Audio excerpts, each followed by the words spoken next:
আমি 17-18 কিলোমিটার আমি গ্রাম থেকে গ্রামান্তরে যাচ্ছি। আমি এটা আন্দামান দ্বীপের মতো।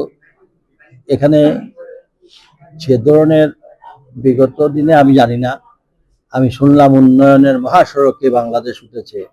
এখন আমি এখানে গিয়ে দেখি উন্নয়নের মহাগর্তে আমার এই 3টা উপজেলা চলছে। এখান থেকে কিভাবে বেরিয়ে আসা যায় ইতিমধ্যেই আমার মাথার মধ্যে সেটা আমি এর জন্য হাঁটতেছি, এর জন্য আমি বিভিন্ন জায়গায় যাচ্ছি, নিজে দেখতে পাচ্ছি।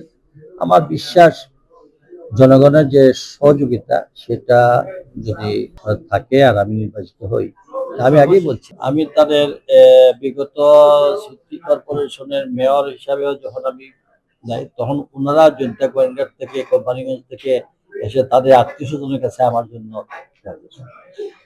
আমার একটা আশা যে আমি মাত্র 10-15 দিন হয়েছে আমি এখানে গিয়েছি, যাওয়ার পরে এলাকার সাধারণ মানুষ যেভাবে আমাকে স্নেহ মমতা দিয়ে আমি এতে আমার দৃঢ় বিশ্বাস